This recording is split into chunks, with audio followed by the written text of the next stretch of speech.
Hey guys, today's video is all about garlic. I'm going to be showing you everything from the start to the end and how to reuse those bulbs again to plant again. So you buy seed garlic one time, you never have to buy garlic again. So let's get started. All right, so here we are in one of my garlic patches. I plant about 400 to 500 different garlic every single year. Amongst these weeds, I got to send some kids out here. What the heck? So here, this garlic is almost ready to go. So we're going to be talking about all about the garlic. First, what you need to do is buy really good seed garlic. I know some people say you can use the stuff from the store. I do tend to shy away from using stuff at the store because a lot of it's been sprayed or something like that. And garlic from the store, their roots are usually trimmed off, and you kind of need the roots to make things grow. So once you buy that seed garlic that one time, I'm going to teach you how to seed save from it. And then, well, it's technically bulb save from it. And then you plant it so you don't have to buy it again. So I'll link where I bought my garlic years ago down below if you would like to use that resource or any of your other resources that you can find online. Lots of great companies sell organic garlic. So what seed garlic is basically your biggest and best bulbs. So when you get those bulbs, they usually show up like this. And then there's all the different cloves, right? So you will break apart all those cloves and you try to keep the paper on and the roots intact. But sometimes the paper comes off. It'll be all right, but you just try to. So I use a butter knife. The kids do it for me and they pop them all open. Okay, now that we've ordered our garlic, we split apart the bulbs. Now we need to come out to the garden and actually do the planting. So the time frame that you are planting is usually the end of October, early November, and then you then harvest it the following July-ish. So it needs that overwintering type of process with the freeze and thaw and stuff like that. And this pretty much is for any region or climate what will happen. Now, if you're in the tropics, then I don't know about that. But for here in northern Michigan, northern climate, and a lot of other climates, I know a lot of that end of October planting, and then you harvest it in July.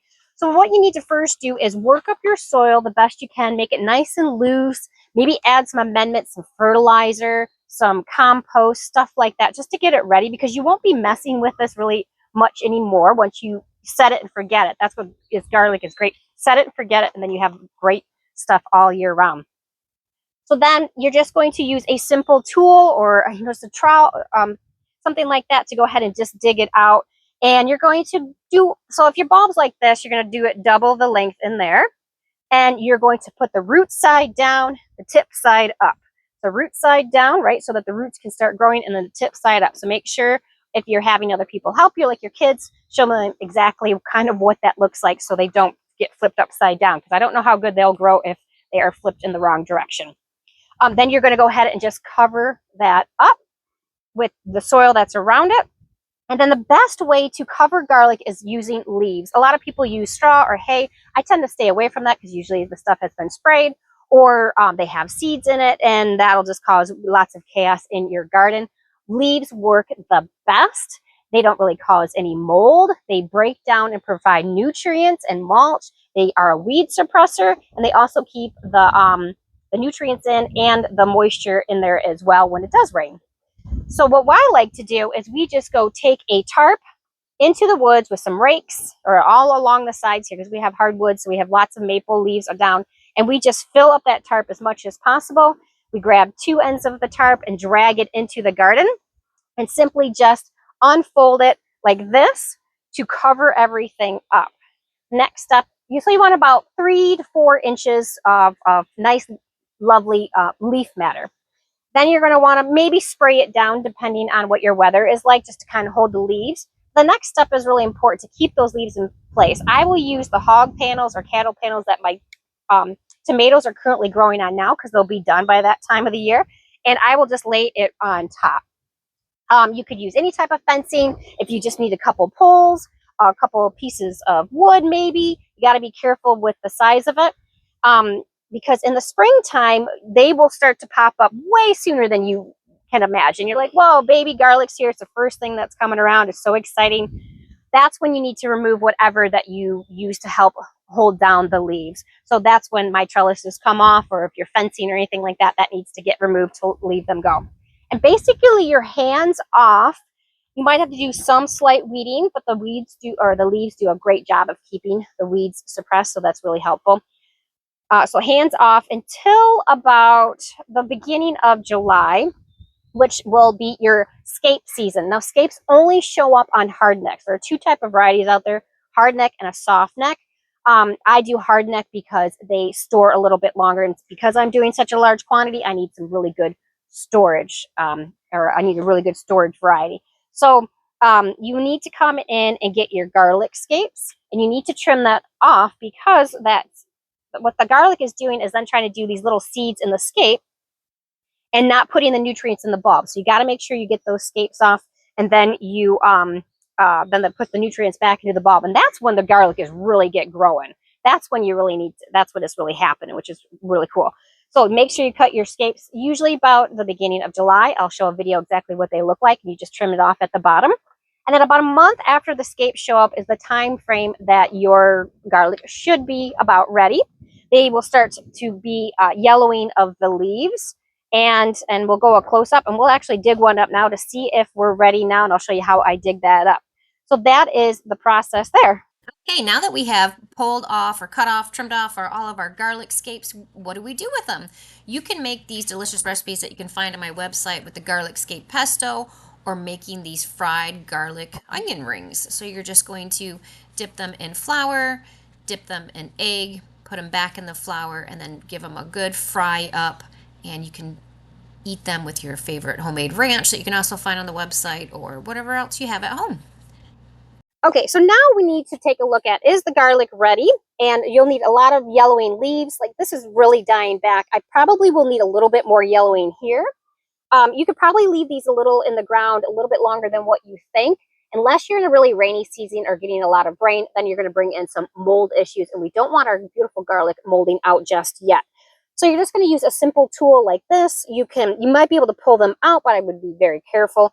And you're just going to go from a farther away, just kind of push this in the ground, and we're going to see if this guy is ready. Oh, look at that. Oh, it's unearthing beautiful. Look at that. That looks great. So these are probably just about ready. If it's not going to be lots of rain, I'm just going to go ahead and leave them in here a little longer. Now, I want to be very careful about removing the dirt. I'm only removing the dirt from those roots. Check out those roots. Look at that bad boy. So this is really good. Those are really big cloves. There's a clove there that's that big, that big. So it looks like there's really 3 cloves on that bad boy there. So I'm going to simply just kind of knock off the dirt from the root situation itself. And then now we are going to talk about how to cure our garlic. Now, you only need to cure your garlic if you are doing long-term storage. This way it gets that papery, that paper all over that you're used to at the store. That's what helps make them long-term storage. You could totally eat this stuff right now.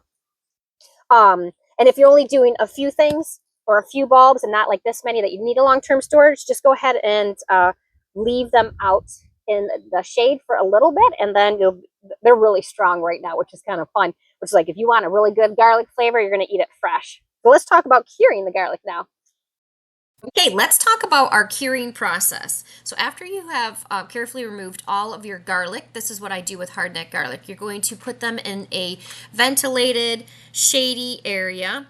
They really like high humid areas, which is perfect time for middle of summer when you pull these bad boys out. But you can lay or hang them, like you can see in this contraption that my husband built for me with the 2x4s and just some easy fencing on there that we also use for onions as well. So they just need to hang out in an area that is covered, like a porch or a shed or a garage with some good airflow. Let them cure for about 6 weeks, or until the outer skin becomes dry and papery. And then after they are cured, you can go ahead and cut off the remaining stalks and trim the roots, and then store the bulbs in a cool, dry, and dark place like a pantry, basement, or cupboard. Properly stored, garlic will last 6 to 10 months, depending on your variety and conditions. If you are doing a soft neck, you can go ahead and braid them and hang them somewhere to use throughout the winter. After you have pulled all your garlic, now you have this empty space in your garden that you're able to go ahead and plant some fast growing crops like lettuce or radishes or spinach and stuff like that. So you can see the here that I have dug out a certain area and made a pathway and then put in some fast growing things like I just mentioned. So that is kind of like a succession growing type of thing, so you can still utilize and still get in some crops after. Okay, now what do we do with all that wonderful garlic that we have harvested and cured? You can go ahead and make a honey garlic elixir where you just cut up as much garlic as you want, put it in a glass jar, put some apple cider vinegar and honey in there, and you will have a cough syrup, like garlic elixir, that's immune boosting for you as well. You can also find many ways to use your garlic in lots of different recipes. I have a link down below that's for my free spices recipe book that shows you how to dehydrate your spices or your garlic and onion to create your own garlic powder or onion powder. Works great with lots of my different recipes that I have in there. And of course, garlic is great for soups and cheesy potatoes, and using the dehydrated for garlic butter sticks. The recipes will be all linked below, and there's lots and lots of recipes that you use online. And you'll find yourself using more garlic because you planted more, and it has such medicinal values and flavorful to every dish. So good luck growing your garlic. I know that you can do it, and you'll be very thankful when you do. Thanks for joining me today, guys. Make sure to make a comment, drop an emoji, share the video, all the good stuff, and I appreciate you being here.